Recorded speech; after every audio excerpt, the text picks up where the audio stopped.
Software बनाने को ही software development कहा जाता है।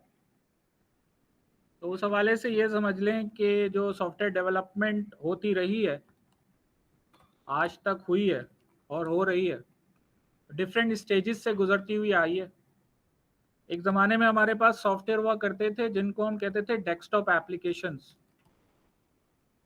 ये जो अभी भी होते हैं ये, लेकिन आप इसको ऐसे समझ लें कि ऐसे सॉफ्टवेयर जो आप अपने पीसी पे इंस्टॉल करते हैं, जिनका इंस्टॉलर होता है।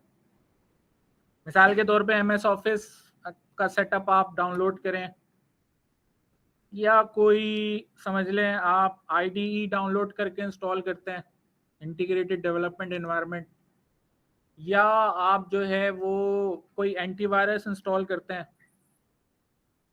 तो ये सारे डेस्कटॉप एप्लीकेशंस कहलाती हैं, ऐसे सॉफ्टवेयर जो सीडी पे मिल जाते हैं या यूएसबी में या वेबसाइट से डाउनलोड करके हम अपने पीसी पर इंस्टॉल करते हैं। ठीक है, किसी ज़माने में सिर्फ यही सॉफ्टवेयर होते थे।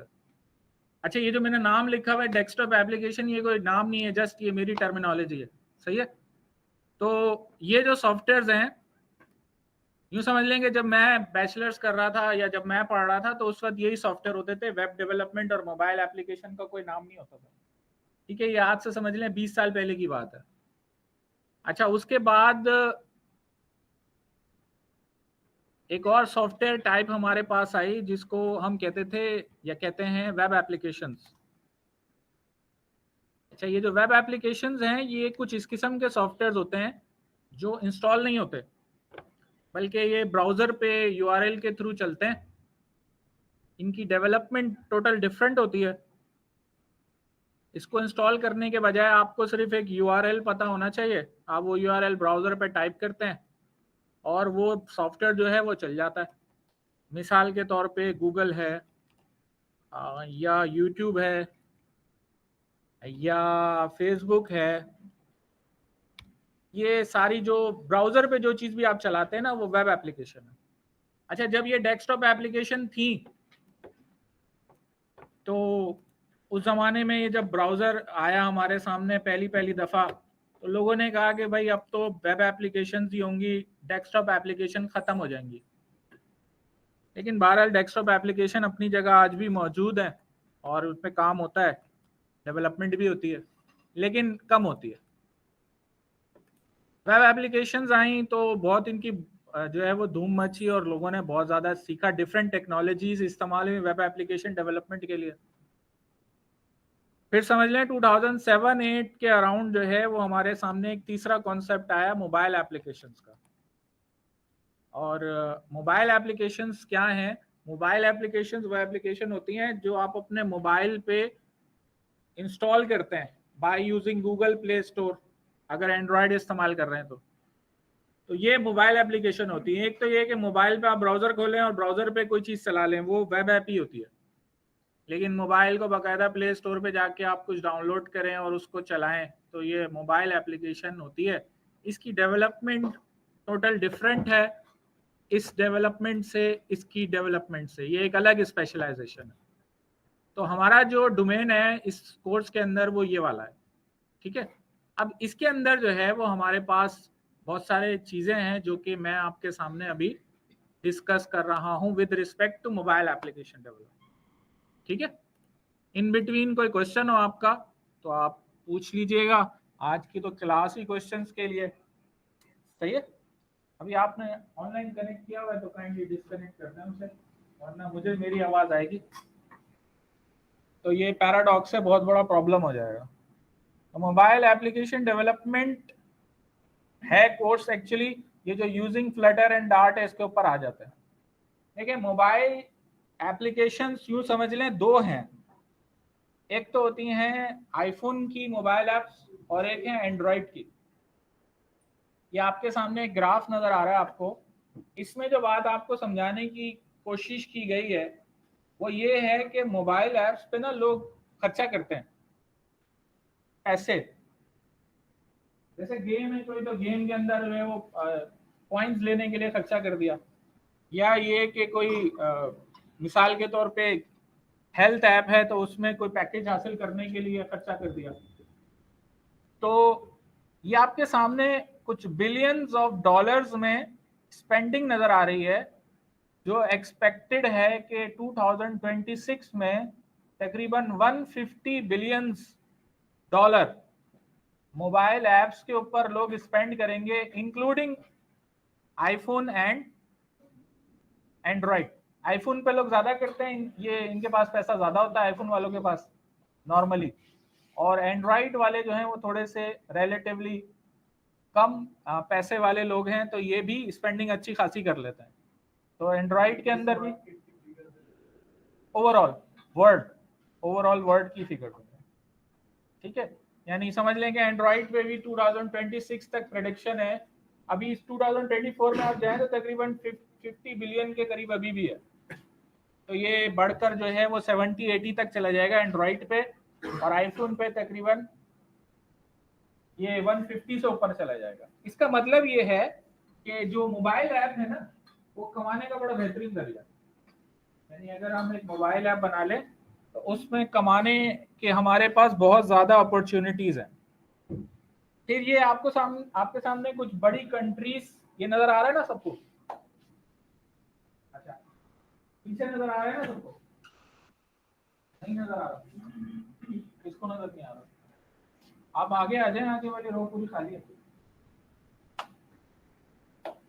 अच्छा, आप ये कर सकते हैं कि मोबाइल से कनेक्ट हो जाए, थोड़ा साउंड कम रखिएगा। अगर आप व्हाट्सएप ग्रुप में ना, तो उसमें लिंक आ रहा होगा, तो स्क्रीन आपको बिल्कुल क्लियर नजर आ रही होगी, बस साउंड को कम रखिएगा, सही है।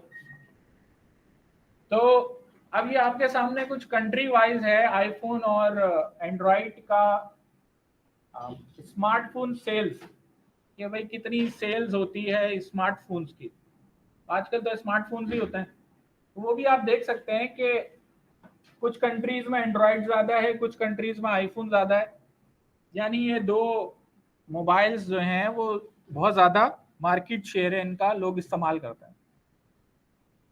ये आपके सामने वर्ल्ड वाइड एक मैप वाइज ये थोड़ी सी बताने की कोशिश की जा रही है कि भाई दुनिया के किन रीजन्स में आईफोन इस्तेमाल होता है। यूएसए कनाडा जो है वो एक्चुअली ये मिले हुए यहाँ पे अलग अलग है, क्योंकि दुनिया गोल है। तो ये यूएसए कनाडा में तो ज्यादातर लोग आईफोन इस्तेमाल करते हैं, बाकी आपके मेरे जैसे थर्ड वर्ल्ड कंट्रीज में एंड्रॉइड का ज्यादा इस्तेमाल है। जो ग्रीन कलर है वो एंड्रॉइड का बता रहा है।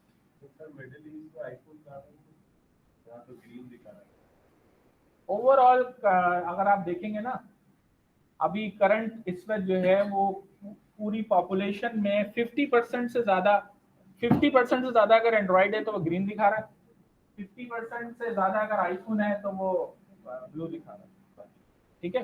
हो सकता है कि 60% 40% हो आईफोन का इस्तेमाल रिलेटिवली कम है। मतलब असल में मसला ये है कि हम जब बाहर जाते हैं तो हमें मिलते ही ज्यादा इस तरह के लोग हैं ना, तो उनके पास होता ही आईफोन है। वगैरह ओमान, कतर, कुवैत, यहाँ तो आप रोड पे भी वो स्वीपर भी देखेंगे तो आईफोन देखेंगे। अच्छा, चले मैं इनसे इख्तलाफ करता हूँ, ये जो जहाँ से मैंने लिया है ना वहाँ क्योरी कर देता हूँ मैं। तो आपने बता दिया परसेंटेज वाइज है, हाई वैल्यू होगी। नहीं, वैसे इन जनरल आईफोन एक्सपेंसिव है एज कंपेयर टू एंड्रॉइड। बहरहाल फिर भी देखा जा सकता है इसको। हो सकता है कि इसमें ये जो आपको कुछ रीजन्स ऐसे नजर आ रहे हैं ना जो बिल्कुल भी कलर नहीं है, वहां पे मिक्स होगा, डिसाइड नहीं कर पा रहे हैं। बताने का मकसद सिर्फ ये कि भाई आईफोन भी दुनिया में बहुत ज्यादा इस्तेमाल हो रहा है और एंड्रॉइड भी हो रहा है। बाकी ये एक और आपके सामने फिगर है, स्मार्टफोन यूजर्स इन बिलियंस। दुनिया में तकरीबन 7-8 बिलियन लोग हैं, उनमें से आधे से ज्यादा लोग स्मार्टफोन इस्तेमाल कर रहे हैं। तो ये जो 4.3 की फिगर है ये आपके पोटेंशियल कस्टमर है। अगर आप कोई मोबाइल ऐप बनाए तो ये पोटेंशियल कस्टमर है आपके, इनमें से कोई भी आपका ऐप इस्तेमाल कर सकता है। क्योंकि मोबाइल ऐप जो है वो ऐसा तो नहीं है ना कि अगर आप बनाएं तो दुनिया में कहीं और मौजूद कोई शख्स उसको डाउनलोड करके इंस्टॉल नहीं कर सकता। ये 4.3 बिलियन जिनकी तादाद देखें आप बढ़ रही है, तो स्मार्टफोन के यूजर्स बढ़ रहे हैं, लिहाजा potential customer of a mobile app भी बढ़ रहे हैं। लिहाजा ये एरिक स्मिथ साहब हैं, कंप्यूटर साइंस वाले, इनको वैसे पुराने जमाने में जानते थे, आजकल के कंप्यूटर साइंस के बच्चे नहीं जानते क्योंकि कोरोना वाली जनरेशन है ये कंप्यूटर साइंस के बड़ा नाम है इनका, समझ लें आप, जैसे बॉलीवुड में अमिताभ बच्चन है, वैसे कंप्यूटर साइंस में एरिक स्मिथ साहब हैं। गूगल पर आप इनको सर्च कर सकते हैं। तो मसला ये होता है कि किसी फील्ड के अंदर कोई बड़ा नाम होता है ना, तो उसकी बात की वैल्यू होती है, इसीलिए इनका नाम यहाँ पे लिखा हुआ है। ये फरमा ले रहे हैं कि mobile is the future of software development. अच्छा, इनके कहने का मकसद ये है कि सॉफ्टवेयर डेवलपमेंट जो है इन फ्यूचर मोबाइल एप्लीकेशन की ही होगी। अच्छा, यही बात मैंने आज से तकरीबन 10-15 साल पहले वेब एप्लीकेशन के लिए भी कही थी, ये मैं आपको बता दूं। क्योंकि उस जमाने में ये था कि भाई डेस्कटॉप खत्म हो जाएंगे, हर चीज ऑनलाइन हो जाएगी, लेकिन ऐसा नहीं हुआ। आज भी अगर आपको डेवलपमेंट करनी है तो पीसी चाहिए होगा आपको, आप ऑनलाइन डेवलपमेंट नहीं कर सकते उस लेवल की। ठीक है, हो जाती है। अगर आपको गेम डेवलप करना है, बहुत ही हाई फाई आपको कॉन्फ़िगरेशन चाहिए, हार्डवेयर चाहिए, तो आपको अपने पास सिस्टम इंस्टॉल करना होगा।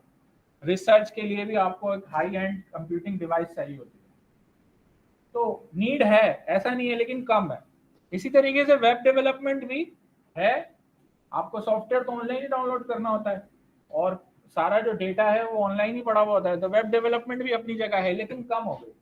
तो यूँ समझ लें कि इन फ्यूचर 80-90% जो डेवलपमेंट होगी वो मोबाइल ऐप की होगी। रीजन क्या है? अब मैं आपसे भी सवाल करता हूँ, अब फेसबुक की वेबसाइट भी है और फेसबुक की मोबाइल ऐप भी है, तो ज्यादा इजी टू यूज कौन सा है? Mobile app. क्यों? अब वेबसाइट पे जाएंगे, लॉगिन करेंगे, ठीक है, पीसी ऑन करना पड़ेगा, ईमेल चेक करना है, पीसी ऑन करो या लैपटॉप ऑन करो, लॉगिन करो। मोबाइल पे आप सिंपली जो है ना वो एक आइकन पे क्लिक करो, फौरन आपके सामने आ गई, नोटिफिकेशन भी आ रहे हैं। मोबाइल हर वक्त जेब में मौजूद है। तो मोबाइल ऐप रिलेटिवली लोग ज्यादा इस्तेमाल करते हैं।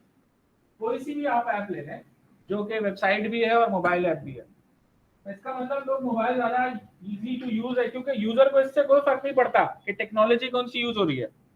यूजर को इससे कोई फर्क नहीं पड़ता कि भाई किसने डेवलप किया। यूजर को जो टेंशन है वो क्या है? यूजर को टेंशन है कि भाई उसके लिए काम आसान हो जाए।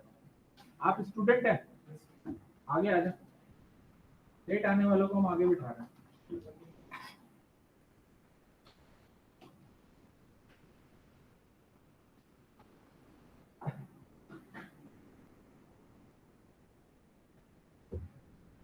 अच्छा, वैसे आप लोग किसी भी टाइम पे आ सकते हैं क्लास में, तो मसला नहीं है। मैं जरा वो प्रोफेशनल टीचर भी हूँ, तो मुझे ज़रा बुरा लगता है कि कोई क्लास में लेट आ जाता है, और जो लेट आता है उनको मैं बाहर खड़ा कर देता हूँ, दरवाजा बंद करके उनकी एब्सेंट लगा देता हूँ। आप लोगों की एब्सेंट में लगा नहीं सकता, ना आप लोगों को डांट सकता हूँ, ठीक है, ना आपके नंबर काट सकता हूँ, ना ही आपको कोई और प्रेशर दे सकता हूँ। तो मर्जी है आप लेट आएँ, लेकिन ये कि 2 ही घंटे की क्लास है, तो कोशिश करके इसमें टाइम पर आएँ और टाइम पर जाएँ। ठीक है जी। आज पहली क्लास है, ऑब्वियसली कुछ आगे पीछे आने में मसला हुआ होगा, तो खैर कोई बात नहीं, बस ऐसे ही बोल दिया मैंने, बुरा मत मानिएगा। ठीक है, तो mobile is the future of, बहुत सारे रीजन है इसके ऊपर, लंबी चौड़ी बहस हो सकती है। मोबाइल जो है वो आप उसमें डेली लाइफ की एप्स भी इस्तेमाल करते हैं, वर्क रिलेटेड भी हैं, वेरिएबल से भी कनेक्ट हो जाती है, इंटरनेट ऑफ थिंग्स वाली चीज़ें भी इसके अंदर अवेलेबल हैं। तो ये इसीलिए मोबाइल ऐप पॉपुलर होती जा रही है, हर तरह का आदमी इसको इस्तेमाल कर सकता है। ये इस्तेमाल करने की बात हो रही है, डेवलपमेंट की बात नहीं हो रही। तो लिहाजा मोबाइल ऐप बहुत ज़्यादा पॉपुलर है। अब ये जब बात हमारे सामने आ गई, एक बात हमें पता चल गई कि भाई इन फ्यूचर ज़्यादातर डेवलपमेंट किसकी होगी? मोबाइल ऐप की होगी। ज़्यादा जॉब्स मोबाइल ऐप डेवलपमेंट की नज़र आ रही है हमें। तो अब ज़रा बात करते हैं कि मोबाइल ऐप होती क्या है। तो एक तो मैंने आपको सिंपल चीज़ बताई कि आप अगर अपने मोबाइल के अंदर गूगल प्ले स्टोर पे चले जाएं और कुछ डाउनलोड कर लें, तो वो मोबाइल ऐप कहलाती है। अब आपको कुछ और इंफॉर्मेशन दे देते हैं कि मोबाइल ऐप्स करंटली 3 तरह की हमें अवेलेबल है। एक मोबाइल ऐप होती है जिसको हम कहते हैं नेटिव ऐप, एक होती है वेब ऐप, और एक होती है हाइब्रिड ऐप। एक चौथी टाइप जो हाइब्रिड की ही टाइप है वो है क्रॉस प्लेटफॉर्म, वो भी आगे आएगी। लेकिन इन जनरल जब मोबाइल ऐप की बात होती है ना, ये स्लाइड में आपके साथ शेयर कर दूंगा, टेंशन मत लें, सही है। आप बेशक इस स्लाइड को जाके कहीं और पढ़ा दीजिएगा, मुझे कोई इशू नहीं है। तो बल्कि मैं व्हाट्सएप ग्रुप पे ही शेयर कर दूंगा, आप परेशान ना हो, आप सुन लें इसको। तो मैं आपको बता रहा था कि 3 तरह की टाइप्स होती हैं। कौन कौन सी? Native, hybrid, web app. फिर हाइब्रिड के अंदर ही ना हमारे पास एक नया कॉन्सेप्ट है क्रॉस प्लेटफॉर्म का, जो कि हमारा जो फ्लटर है और रिएक्ट नेटिव है, ये क्रॉस प्लेटफॉर्म है। तो ठीक है,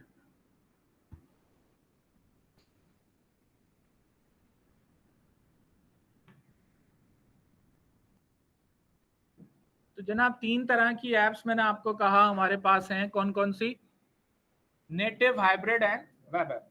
अब ये जरा आज हमें समझना है कि नेटिव ऐप क्या होती है, हाइब्रिड ऐप क्या होती है और वेब ऐप क्या होती है। देखें थोड़ा सा ना कंसाइज होते हुए आ रहे हैं। पहले बात तो मैंने बता दी है, हम डेस्कटॉप एप्लीकेशन पे कोई काम नहीं करेंगे, वो एक अलग स्पेशलाइजेशन है। फिर हमने बता दिया आपको वेब डेवलपमेंट नहीं कर रहे हम यहाँ पे, वो एक अलग स्पेशलाइजेशन है। उसके अंदर भी बहुत सारी टेक्नोलॉजीज होती हैं, डिफरेंट टाइप्स की होती हैं। पहले तो हमने ये चीज फाइनल कर ली कि मोबाइल एप्लीकेशन की बात कर रहे हैं। अच्छा, मोबाइल में भी 3 होते हैं। नेटिव ऐप डेवलपमेंट अलग होती है, हाइब्रिड अलग है और वेब ऐप अलग है। अलग अलग कोर्सेज होते हैं ये। नेटिव ऐप क्या होती है, हाइब्रिड ऐप क्या होती है, वेब ऐप क्या होते हैं? तो देखिए नेटिव में आपको 2 सिंबल नजर आ रहे हैं, एक एंड्रॉइड का, एक एप्पल का यानी आईफोन का। हाइब्रिड में भी आपको कुछ आयोनिक और कोर्डोवा वगैरह के सिंबल नजर आ रहे हैं। वेब ऐप में आपको HTML5 CSS3 के सिंबल नजर आ रहे हैं। तो ये जरा देख लेते हैं। अभी पहले बात करते हैं नेटिव एप्स की। नेटिव किसको कहते हैं, कोई बताएगा इसका ट्रांसलेशन क्या होती है नेटिव? रेलिवेंट। नेटिव का लफ्ज इस्तेमाल करते हैं ना, किसके लिए करते हैं?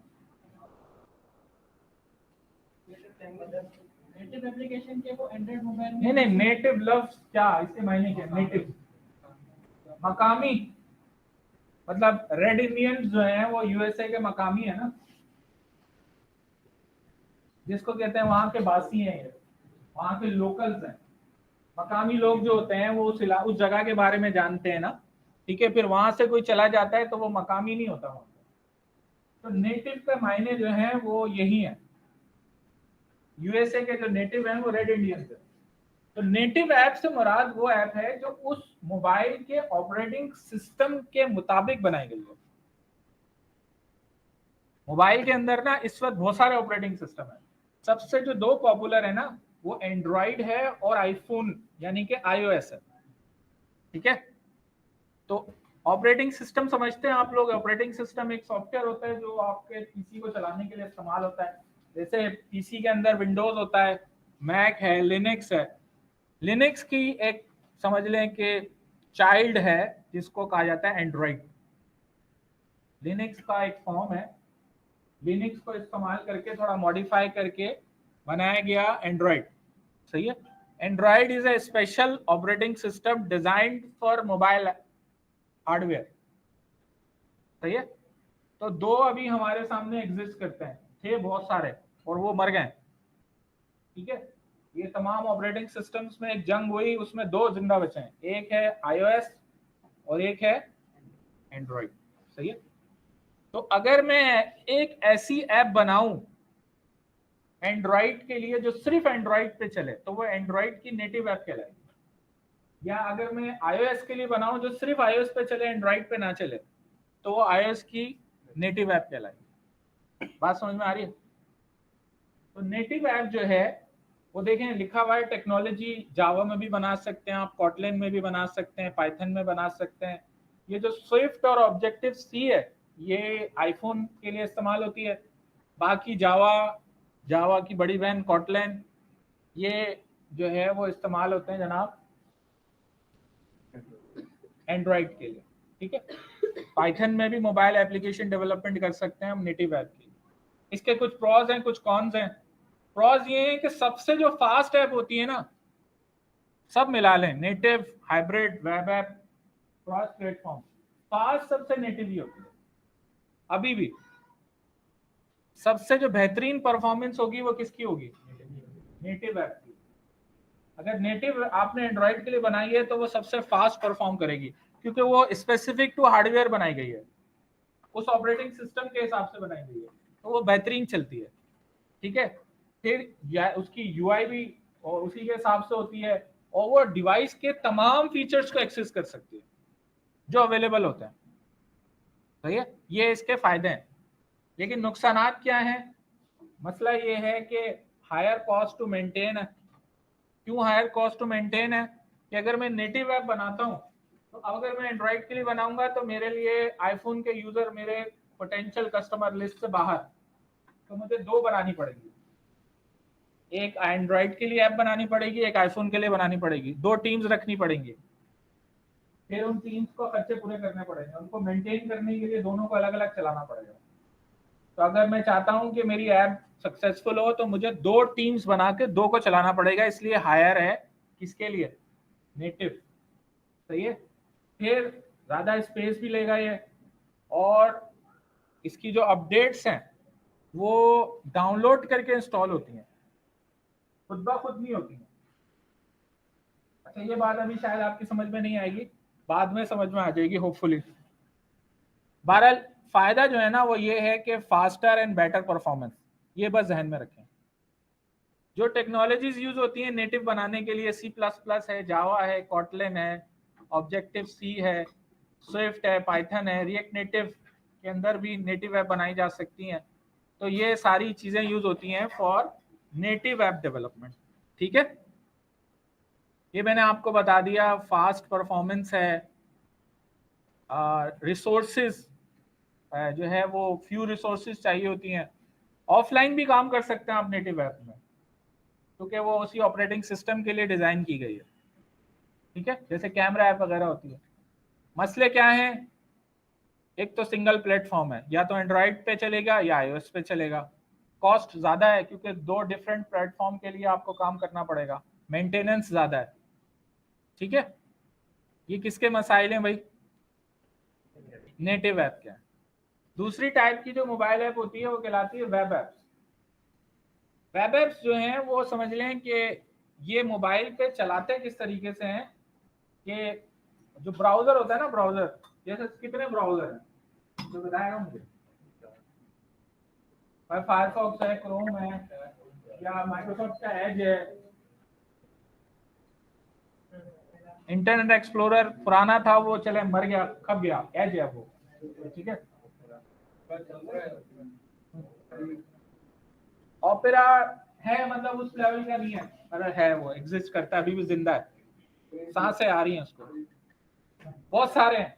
ठीक है, ये जो जितने भी ब्राउजर थे ना आज जो जिंदा है, वो उनका जो इंजन है ना वो जावास्क्रिप्ट पे बना हुआ है। ठीक है, जावा यानी ब्राउजर जो होता है ना उसको, उसके पास ऑलरेडी इंस्टॉल होती है HTML CSS जावास्क्रिप्ट। तो वेब ऐप क्या है कि उस जावास्क्रिप्ट के इंजन को इस्तेमाल करके कोई ऐप हम चलाते हैं। यानी एक्चुअली समझ लें आप, मोबाइल ऐप एक वेब ऐप की तरह चल रही होती है, इसीलिए इसको वेब ऐप कहा जा रहा है। लेकिन ये इसको इंस्टॉल वैसे ही किया जाता है जैसे नेटिव ऐप को किया जाता है। एग्जैक्टली आप उसको वैसे ही समझ सकते हैं।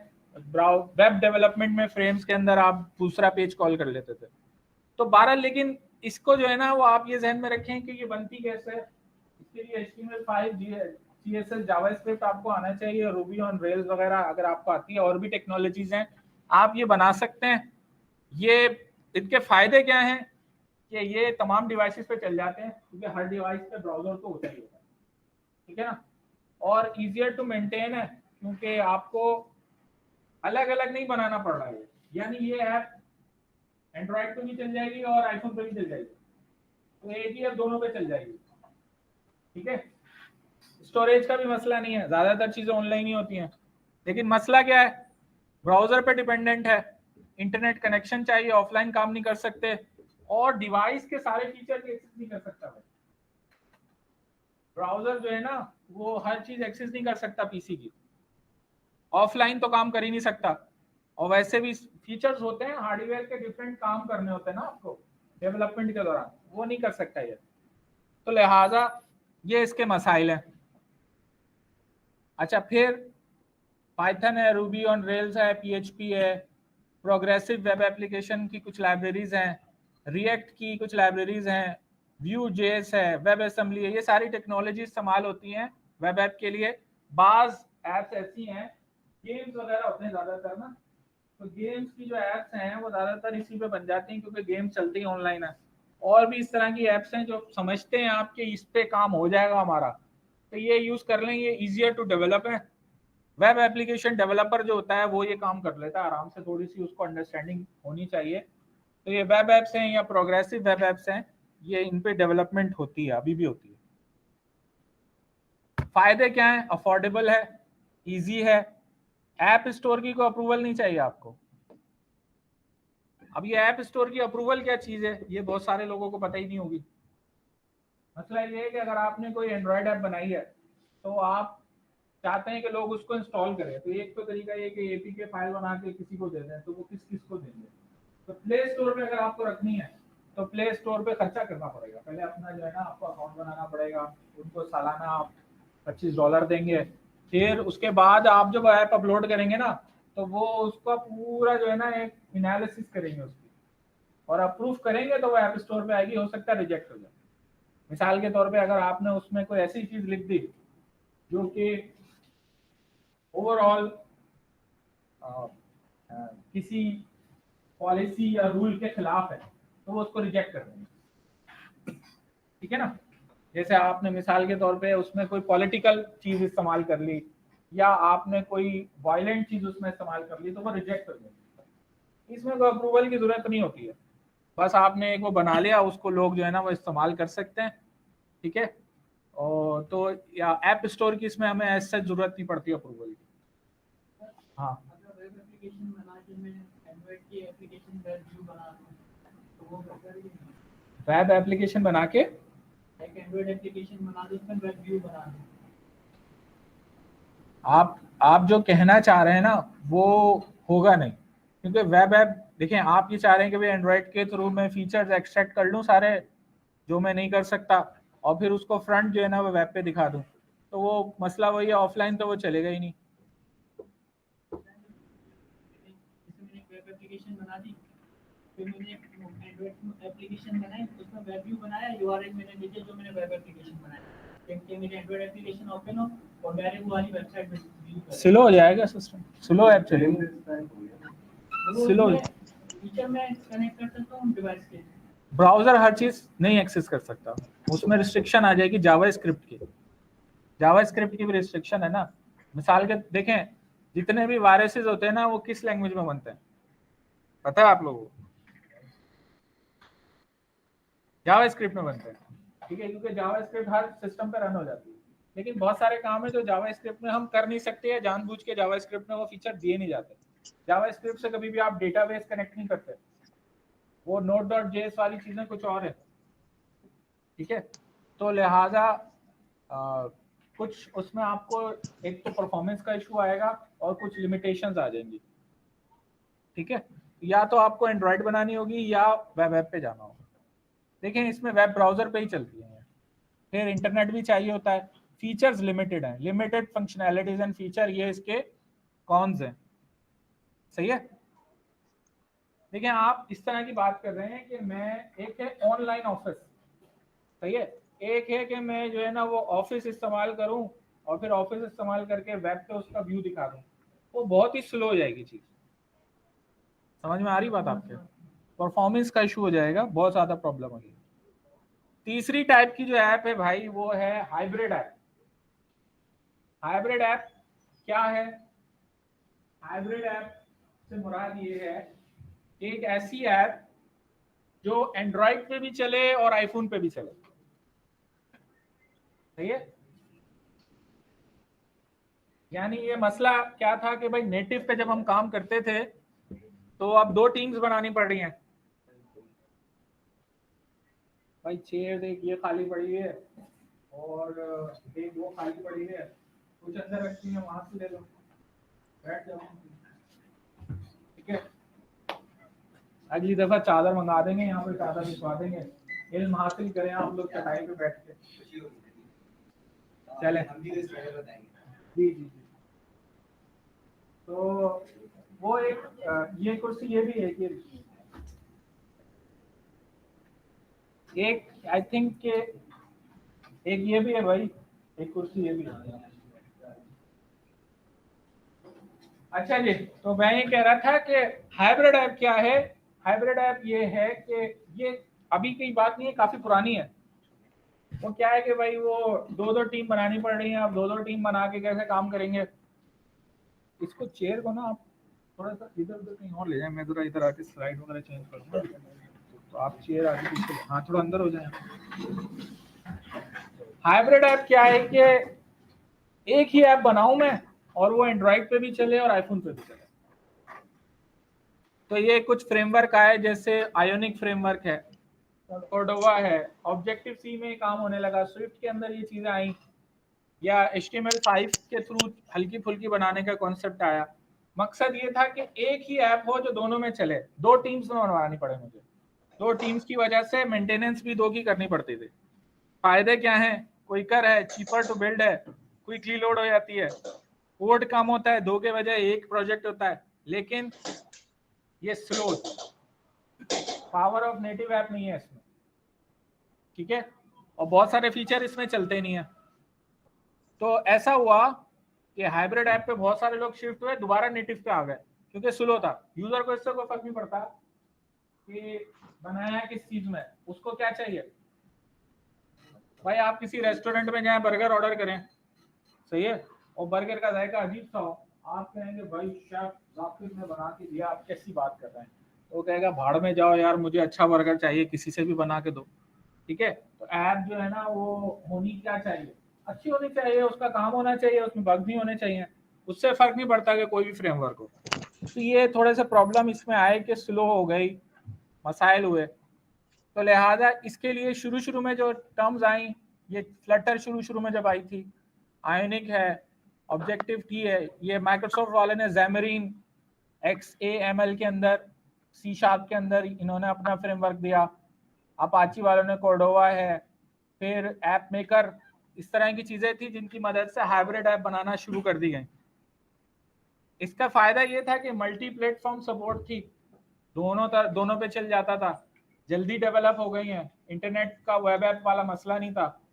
लेकिन यूजर एक्सपीरियंस पुअर है, टाइम ज्यादा लगता है एप्लीकेशन को चलने में, सपोर्ट के इश्यूज हैं, किसी पे चल रहा है किसी पे नहीं चल रहा है, इस तरह के मसाइल हैं। तो ये ग्राफ है इन तीनों ऐप्स के बारे में, नेटिव, हाइब्रिड, वेब ऐप। आज इसमें आप देखें रिसोर्स और परफॉर्मेंस है, सबसे ज्यादा रिसोर्सेज किस में चाहिए? नेटिव में सबसे ज्यादा रिसोर्सेज अवेलेबल है,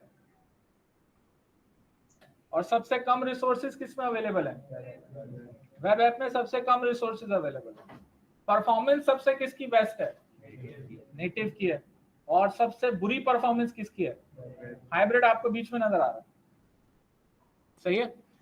तो इसको देखें तो हम कहेंगे ज्यादातर रिसोर्सेज भी नेटिव में अवेलेबल है, परफॉर्मेंस भी नेटिव की अच्छी है, लेकिन नेटिव के नखरे बहुत ज्यादा है, सही है। नखरे से मुराद कि आपको कॉस्ट ज्यादा लग रही है, टीम ज्यादा चाहिए, फिर जो डेवलपर है समझ लें उसके नखरे हैं, तो आपको दो लोगों के नखरे बर्दाश्त करने पड़ रहे हैं, सही है। ऐप आपकी एक ही है जो कि दोनों प्लेटफॉर्म्स पे चल रही है। तो अब जब भी हम मोबाइल ऐप बना रहे होते हैं तो हमारे कुछ फैक्टर्स देखने चाहिए। वो क्या होने चाहिए? पहली बात, कितने टाइम में बनेगी, यूजर का एक्सपीरियंस और cost, time, cost and user experience, ये तीन मेजर फैक्टर हैं। ये तीन मेजर फैक्टर जहां बेस्ट हो उसमें काम करना चाहिए हमें, सही है। तो नेटिव एप्लीकेशन हमें पता है या तो एंड्रॉइड पे होगी या आईफोन पे होगी बस, और दोनों अलग अलग होंगे। अब हमारे पास एक और चीज आई 2017 और 18 से, इसको हम कहते हैं क्रॉस प्लेटफॉर्म एप्लीकेशन डेवलपमेंट। अच्छा, ये जो क्रॉस प्लेटफॉर्म एप्लीकेशन डेवलपमेंट है, ये एक ख्वाब है जो पूरा होने वाला है। यानी इसको आप समझें कि आज से कोई 15-20 साल पहले ये समझ लें ख्वाहिश थी लोगों की कि यार वेब एप्लीकेशन है तो मुझे वो अलग बनानी पड़ती है। वेब एप्लीकेशन आपको अगर सीखनी है तो उसके लिए HTML चाहिए, सीखना पड़ेगा, CSS सीखनी पड़ेगी, जावास्क्रिप्ट सीखनी पड़ेगी, फिर PHP आए या .NET पे काम करेंगे या जावा JSP पे काम करेंगे, इस तरह के मसाइल थे। अच्छा, एप्लीकेशन डेवलपमेंट .NET पे अलग है, जावा पे अलग है, पाइथन पे अलग है। तो ये कौन सी टेक्नोलॉजी सीखे हैं, जो सीख रहे हैं वो थोड़े अरसे में खत्म हो जाती है, कोई ऐसी ऐप बना लें। अच्छा, फिर मोबाइल आ गई, तो मोबाइल जो चलता है तो वो वेब नहीं है। तो ये क्रॉस प्लेटफॉर्म एप्लीकेशन डेवलपमेंट जो है, ये बेसिकली कॉन्सेप्ट ये है कि हम एक ऐसी ऐप बना रहे हैं जो एक तो मल्टीपल ऑपरेटिंग सिस्टम पे चल रही है, लेकिन साथ साथ मल्टीपल प्लेटफॉर्म पे भी चल रही है। प्लेटफॉर्म से मुराद ये है कि यूं समझ लें कि फ्लटर की जो ऐप होती है वो ब्राउजर पे भी चल जाती है और मोबाइल पे भी चल जाती है, और उसको आप चाहें तो अपने टैबलेट पे भी चला सकते हैं, पीसी पे भी चला सकते हैं, और मल्टीपल ऑपरेटिंग सिस्टम पे भी चल जाती है, यानी मैक, लिनक्स और विंडोज पे भी चल जाएगी। बड़ी हद तक ये कवर करने की कोशिश करी गई है। तो ये दो प्लेटफॉर्म है हमारे पास, दो टेक्नोलॉजीज हैं जो ये अचीव करने की कोशिश किसी हद तक कर चुके हैं और कर रहे हैं। एक है फ्लटर और एक है रिएक्ट नेटिव। अब इसके ये जो क्रॉस प्लेटफॉर्म है ना, इसमें देखें ऑपरेटिंग सिस्टम और प्लेटफॉर्म दोनों आ गए, सही है। तो लिहाजा अब इसके फायदे क्या हैं कि ये जो क्रॉस प्लेटफॉर्म है ना, ये हाइब्रिड से थोड़ा डिफरेंट है, ये समझने की जरूरत है। हाइब्रिड तो क्या होती है कि वो एक ही होती है जो दोनों पे चलती है। अच्छा, क्रॉस प्लेटफॉर्म में इन्होंने क्या किया कि मसला ये था कि एक जो दोनों पे चलती थी ना, यानी इसको आप यूं समझ लें कि क्रिकेट टीम में एक बैट्समैन है, एक बॉलर है। अच्छा, बैट्समैन को बॉलिंग बिल्कुल भी नहीं आती, उसको अगर बॉल पकड़ा दी तो हर बॉल पे छक्का पड़ेगा उसको। और बॉलर को बैटिंग बिल्कुल नहीं आती, उसको अगर बैटिंग के लिए भेज दिया तो वो उसने पहली बॉल पे जो है ना वो आउट हो जाना है। अच्छा, एक होता है ऑलराउंडर। ऑलराउंडर थोड़ी बैटिंग कर लेता है, थोड़ी बॉलिंग कर लेता है, लेकिन वो ओपनिंग नहीं कर सकता और ना ओपनिंग बॉलिंग कर सकता है, ठीक है। अच्छा बैट्समैन आ गया तो बढ़ जाएगा, अच्छा बॉलर आ गया तो बोल्ड हो जाएगा। तो वो जो हाइब्रिड है ना, वो ऑलराउंडर है, और बुरा वाला, घटिया वाला ऑलराउंडर है, सही है। यानी दोनों पे ना बैटिंग उससे अच्छी होती है ना बॉलिंग उससे अच्छी होती है। अब ये जो क्रॉस प्लेटफॉर्म है ना, ये क्या कर रहे हैं इन्होंने, कॉन्सेप्ट ये लेकर आए कि डेवलपमेंट एक ही होगी, यानी डेवलपर को एक ही ऐप डेवलप करनी होगी। जब वो डेवलपर हो जाएगी तो दो अलग अलग पैकेज बनेंगे, वन फॉर एंड्रॉयड और वन फॉर iOS।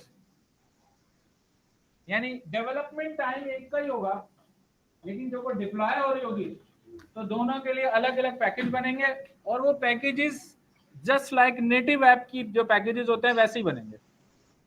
तो जो चीज एंड्रॉइड पे चल रही होगी वो एंड्रॉइड की नेटिव होगी, और जो चीज iOS पे चल रही होगी वो iOS की नेटिव होगी। समझ में आ रही बात? इससे जो डेवलपर है ना, उसकी ये परेशानी बच गई कि यार मुझे अब जिसने एंड्रॉइड सीखी है वो आईफोन, क्योंकि ये जो टेक्नोलॉजीज होती है ना, इसका मैं आपको बताऊं कि आप जब इसमें काम करते हैं तो किसी एक पर ही काम कर सकते हैं आप, ठीक है। ये मत समझें कि मैं सब कुछ सीख जाऊंगा, एक चीज के ही मास्टर होते हैं आप, तो वो वाला मसाइल होते हैं। तो मैं किस में मास्टर हूं, तो लिहाजा ये जो कॉन्सेप्ट आया कि भाई एक तो रिएक्ट नेटिव ने इस्तेमाल किया जावास्क्रिप्ट को, और फ्लटर जो है ना वो डार्ट को लेकर आ गया। अच्छा, डार्ट क्या है? डार्ट जो है ना वो समझ लें जावा है, जावा को ही एक नए कपड़े पहनाकर थोड़ा सा और बेहतर करके इसको हमने बना दिया डार्ट। तो जिसको जावा आती है ना उसको ऑलरेडी डार्ट आती है, ठीक है। और इसके अंदर इन्होंने चीजें ऐसी रखी जो स्पीडी डेवलपमेंट पे, मॉडर्न लैंग्वेज है। डार्ट पे जब आप काम करेंगे ना तो आपको अंदाजा होगा कि ये सुस्त लोगों के लिए बनाई गई है, सही है। पहले लोग जो है ना उनके पास टाइम भी बहुत होता था, मेमोरी भी बहुत होती थी, और उनके पास दिमाग भी बहुत होता था। आजकल के जो लोग हैं उनके पास टाइम भी नहीं है, मेमोरी भी नहीं है, और दिमाग भी नहीं है। तो उनके लिए लैंग्वेजेस भी सुस्त है, मतलब एक लाइन लिखो तो वो पिछले जमाने की लैंग्वेज के 10 लाइन के बराबर है, उसमें सिंबल्स इस्तेमाल करके लिख दो। ठीक है, किसी का नाम अब्दुल कयूम है तो उसको एक ही बोल लो, ठीक है, और काम चलाओ। तो ये डार्ट में जब हम काम कर रहे होते हैं तो इसमें इन्होंने मॉडर्न डेवलपर्स की नीड को देखते हुए चेंजेस लेकर आए। मत देना स्टील वाला, ठीक है, वो चेंजेस जब हम डार्ट पे काम करेंगे तो चम्मच आपको निकाल नजर दो, आए। बेकार। तो लिहाजा फ्लटर ये डार्ट को लेकर आया है, बेसिकली डार्ट लैंग्वेज को इस्तेमाल करके, और इससे डेवलपमेंट बड़ी स्पीड अप होती है, और इससे जो एप्लीकेशन बनती है खासतौर पे बाय यूजिंग फ्लटर वो क्रॉस प्लेटफॉर्म होती है। तो इससे कॉस्ट हमारी कम हो जाती है, यानी दो अलग अलग टीमें हमें बनाने की जरूरत नहीं है, एक ही टीम है वही बनाएगी, एक डिफरेंट कोड बेस होगा उनका, जब वो बना के उसको कंपाइल करेंगे, पब्लिश करेंगे, तो वो एंड्रॉयड के लिए अलग बन जाएगा, ओएस के लिए एक बन जाएगा, आईओएस के लिए आईओएस पे इंस्टॉल होगा, एंड्रॉयड के लिए एंड्रॉयड पे इस्तेमाल होगा। तो उससे जो है वो ज़्यादा डेवलपमेंट की कॉस्ट हमें नहीं करनी पड़ी। बस ये कि ये हमें जहन में रखना होगा कि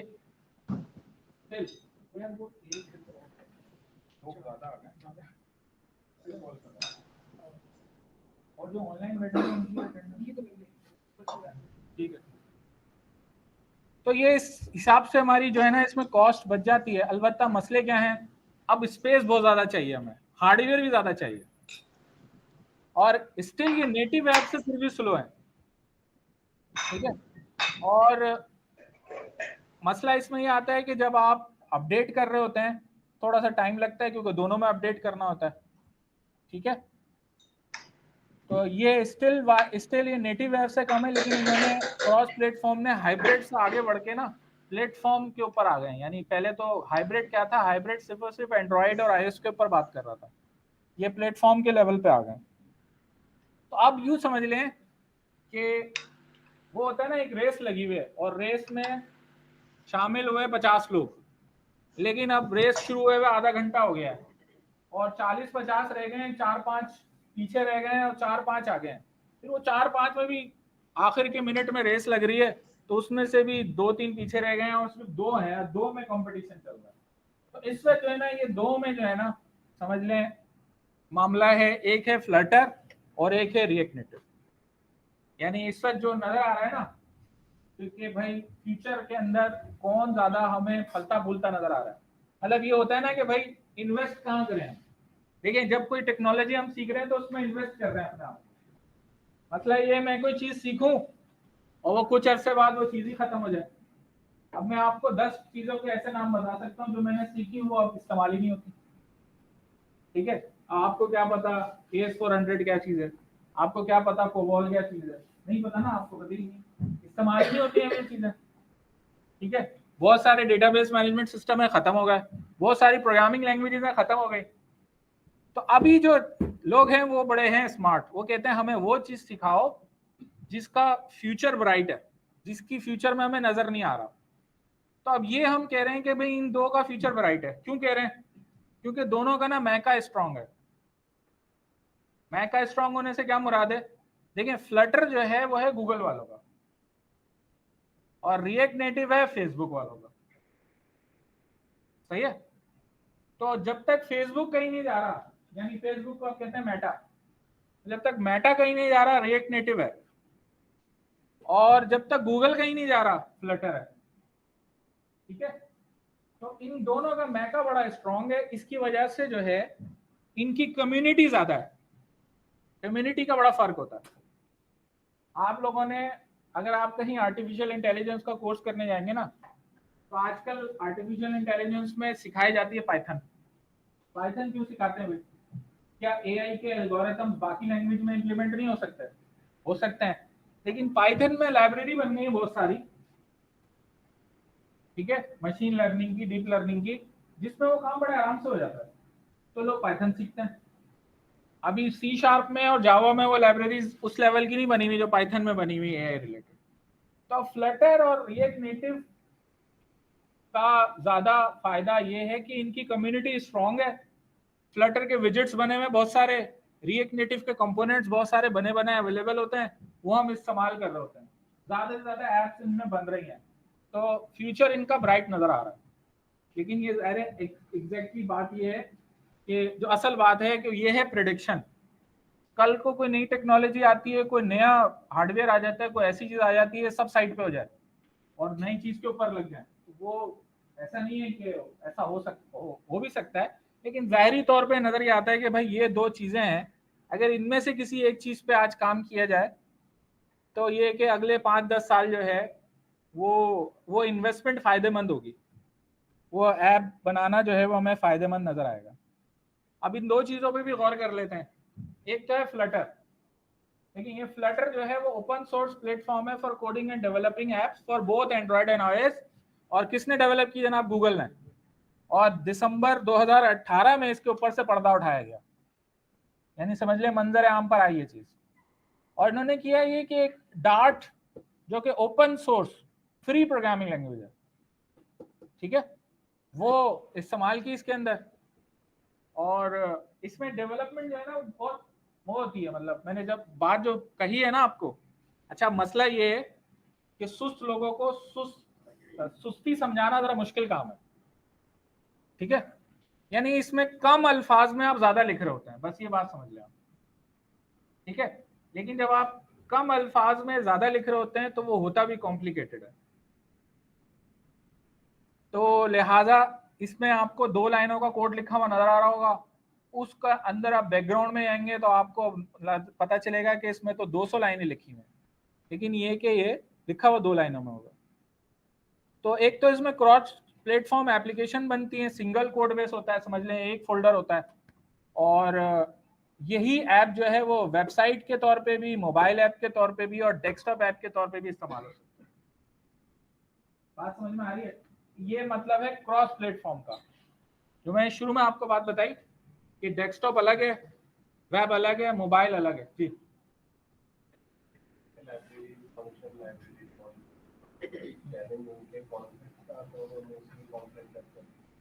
यही एक्चुअली इन्होंने क्या किया है, इन्होंने जो है ना, जो इनकी सोच है, पहले हमेशा यूजर के बारे में सोचा गया, ठीक है, लेकिन डेवलपर के बारे में किसी ने आज तक नहीं सोचा।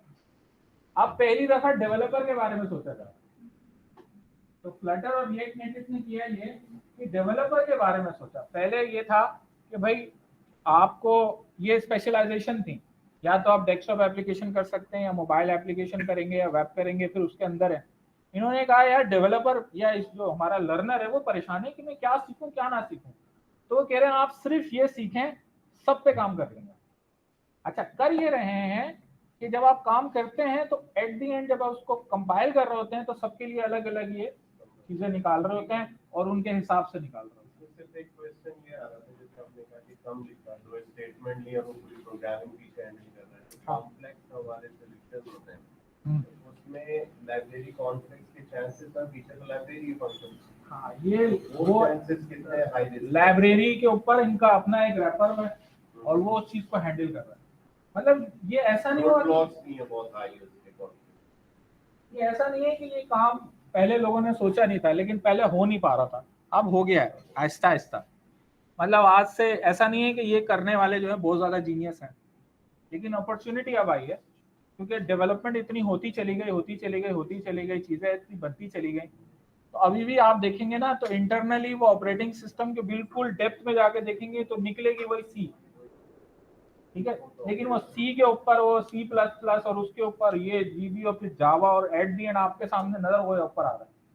तो वो गाड़ी का नया से नया मॉडल हो, इंटरनल तो वही टेक्नोलॉजी इस्तेमाल हो रही है ना, है वही सब कुछ, बस डेवलपर की लाइफ आसान हो गई, बाकी सारी वही चीज है।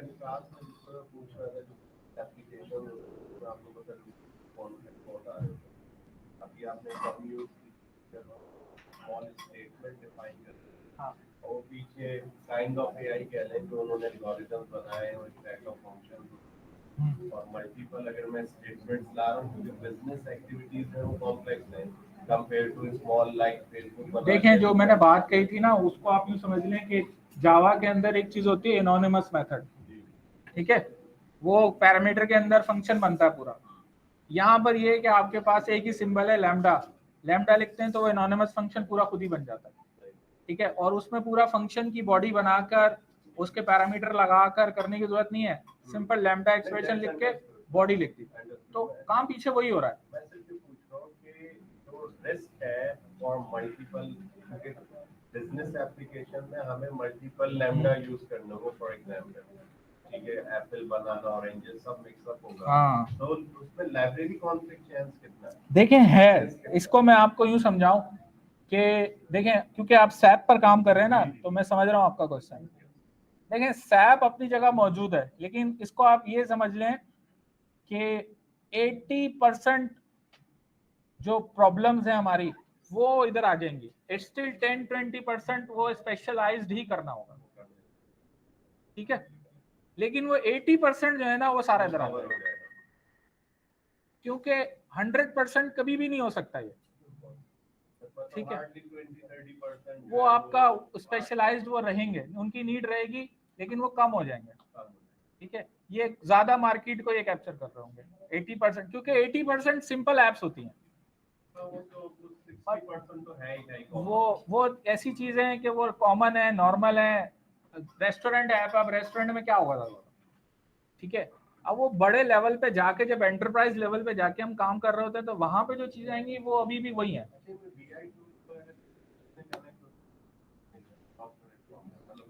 कनेक्ट हो जाएंगी, मेरा इंटरेस्ट लाइक वही है। टूल पे डिपेंड करता है, उसका नाम लेंगे ना तो मैं शायद बता सकूं। हाँ, अच्छा ये पहले पूरा खत्म हो जाए, ठीक है। हाँ, पहले पूरा खत्म हो जाए, फिर मैं आपसे क्वेश्चन ले लूंगा, पहले पूरी बात आ जाए, हो सकता है आपके क्वेश्चन का आंसर इसी में आ जाए, ठीक है। तो एक तो ये फ्लटर का ओवरव्यू मैं आपको दे रहा हूँ।